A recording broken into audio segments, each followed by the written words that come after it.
आज हम पढ़ेंगे आरोह भाग 2 का पद्य पाठ सहर्ष स्वीकारा है, जिसके कवि हैं गजानन माधव मुक्तिबोध। आधुनिक युग के नए कवियों में गजानन माधव मुक्तिबोध का स्थान प्रथम पंक्ति में है।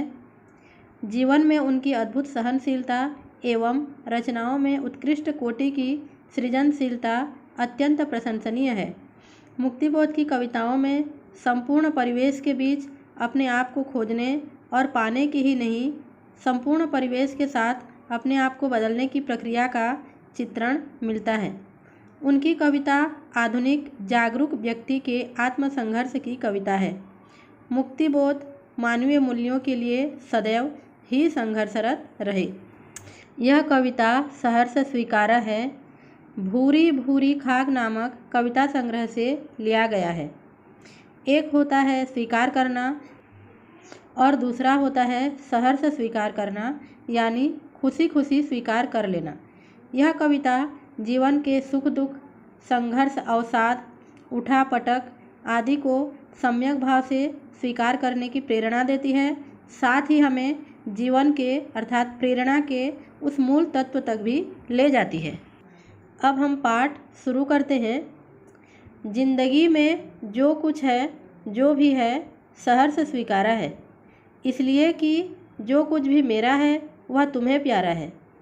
गर्बीली गरीबी यह, ये गंभीर अनुभव सब, यह विचार वैभव सब, दृढ़ता यह, भीतर की सरिता यह, अभिनव सब, मौलिक है, इसलिए कि पल पल में जो कुछ भी जागृत है, अपलक है, संवेदन तुम्हारा है।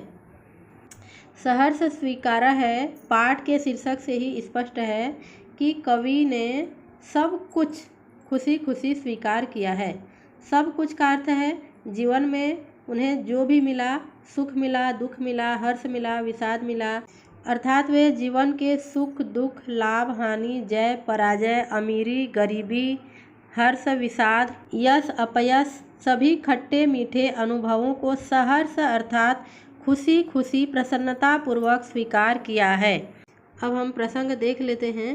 इस पद्यांश में कवि जीवन के प्रति सकारात्मक एवं कृतज्ञ दृष्टिकोण रखते हुए हर परिस्थिति को समान भाव से स्वीकार करते हुए जीवन व्यतीत करने की बात कही है।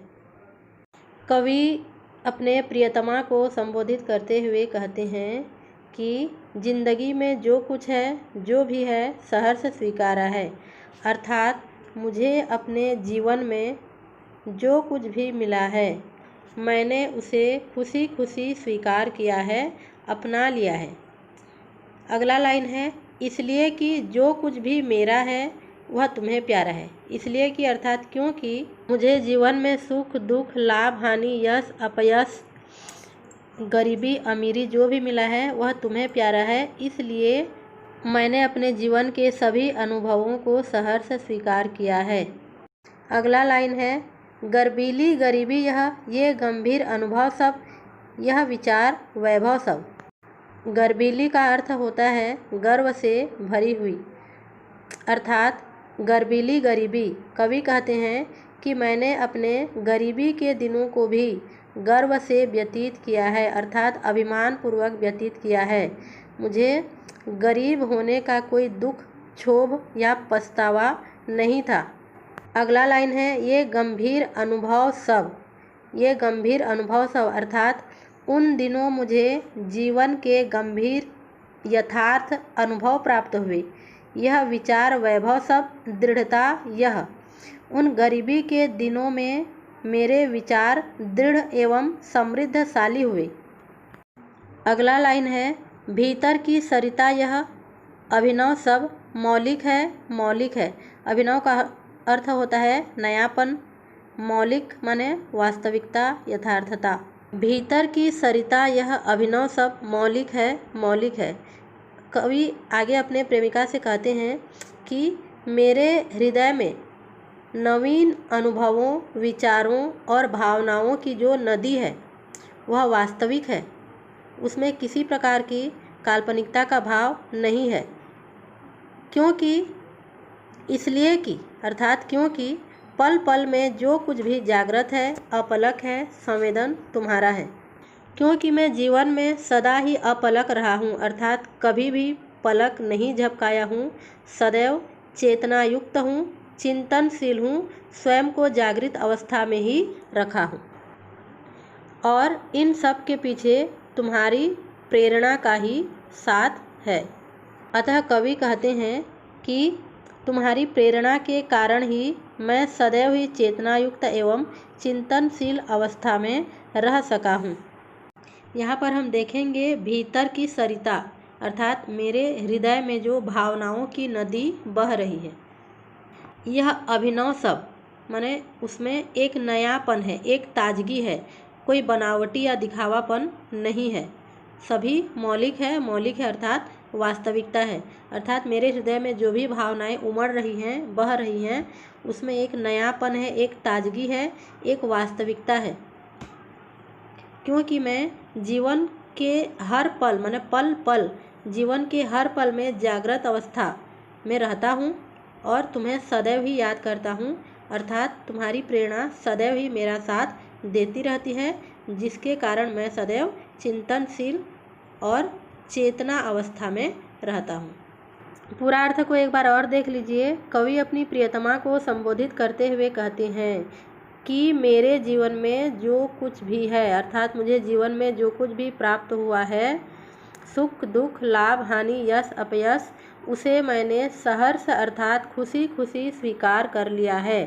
क्योंकि मेरे जीवन की हर एक चीज़ तुम्हें अच्छी लगती है, इसीलिए मैंने उन सभी को खुशी खुशी स्वीकार कर लिया है। आगे कवि कहते हैं कि मैंने अपनी गरीबी के दिनों को भी अभिमानपूर्वक व्यतीत किया है। मुझे गरीब होने का कोई दुख या पछतावा नहीं था। मैंने उन दिनों अर्थात उन गरीबी के दिनों में जीवन के गंभीर अनुभव को, जीवन की वास्तविकता को प्राप्त किया है। उन गरीबी के दिनों में मैंने अपने विचारों को दृढ़ और समृद्धशाली किया है।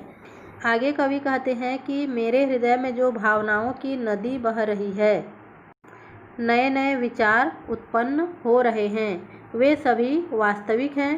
क्योंकि जीवन में बिना पलक झपकाए मैं सदैव चेतनायुक्त एवं चिंतनशील रहता हूँ और उन सब के पीछे तुम्हारी प्रेरणा मेरे साथ है। इस प्रकार ये पहले पद्यांश का अर्थ है। अब हम इसके विशेष को देखते हैं। भाषा खड़ी बोली है, मुक्तक छंद का प्रयोग हुआ है। सहर्ष स्वीकारा, गर्बीली गरीबी, विचार वैभव में अनुप्रास अलंकार है। विचार वैभव तथा भीतर की सरिता में रूपक अलंकार भी है। पल पल में पुनरुक्ति प्रकाश तथा अनुप्रास अलंकार है। कवि अपनी प्रियतमा को संबोधित करके लिखे हैं, अतः संबोधन शैली का प्रयोग हुआ है। इस प्रकार इस पाठ का यह पहला पद्यांश का अर्थ समाप्त हो गया। अगले कालखंड में हम दूसरे अन्य पद्यांश का अर्थ देखेंगे और अर्थ में जो कुछ भी समस्या है आप मेरे नंबर से कॉल करके पूछ सकते हैं या व्हाट्सएप से मैसेज कर सकते हैं। धन्यवाद।